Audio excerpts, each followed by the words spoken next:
Bonjour Valérie Pécresse. Bonjour. Merci d'être en direct avec nous sur France Info. On le disait il y a un instant, il y a eu de nouvelles violences hier en marge des manifestations organisées contre le mariage pour tous. Est-ce que vous condamnez fermement ces actes ? Oui, je condamne les violences d'où qu'elles viennent. Et je les condamne avec d'autant plus de fermeté que j'ai moi-même été victime, quand j'étais ministre, pendant 9 mois, de mouvements étudiants extrêmement violents avec des séquestrations de présidents d'université, des dégradations de fac, et que pendant ces 9 mois, jamais, à aucun moment, la gauche n'a exprimé la moindre réprobation vis-à-vis de ces mouvements violents. Alors moi, je ne ferai pas comme la gauche l'a fait. Je prendrai mes responsabilités et je demande à tout le monde, tous ceux qui sont concernés par ce texte du mariage pour tous, d'être pacifiques et de manifester pacifiquement leur mécontentement, parce que c'est très important. Nous avons trop de violence dans la société française, il ne faut pas les attiser. Mais évidemment, avec un bémol, c'est que le gouvernement, à aucun moment, n'a eu le moindre geste d'apaisement et de pacification sur ce texte. Et en accélérant le calendrier, il provoque évidemment la crispation. Oui, mais il y a quand même eu 2 lectures, des semaines de débats, des travaux en commission. Finalement, il y a très peu de textes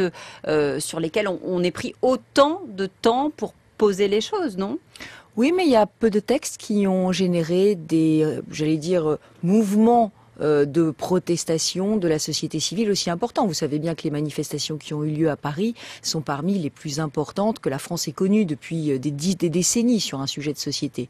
Donc ça aurait valu la peine que François Hollande écoute, que François Hollande fasse des gestes, qu'il cherche le consensus. Il n'a jamais, à aucun moment, voulu tendre la main. Mais à partir du moment où c'est dans son programme électoral, il s'y tient. Finalement, est-ce qu'on peut lui reprocher d'aller au bout des choses qu'il a promis ?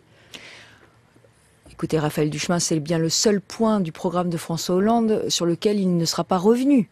Il revient sur la réduction des déficits, il revient sur la dette, il augmente les impôts, il se renie absolument sur toutes ses promesses de campagne et sur celles qui crispent la société française, il refuse de chercher le consensus. Vous savez, l'opposition, la droite, était prête à avancer très sensiblement sur ce sujet. Nous avions proposé une union civile, oui, mais nous avons avions proposé l'adoption non. simple. Oui, mais ça veut dire quoi? Ça veut dire que tout le monde était prêt à avancer pour améliorer la reconnaissance des droits des homosexuels. Tout le monde était prêt à avancer, y compris l'opposition. Et au final, on a une montée de l'intolérance aujourd'hui. Mais jamais on a cherché le consensus, et jamais on a cherché l'apaisement. Vous avez vu ce qui s'est passé à Lille hier soir ? Ah mais je condamne absolument, mais toutes les violences, je l'ai dit, je la condamnerai parce que la gauche, elle, ne l'a jamais condamnée.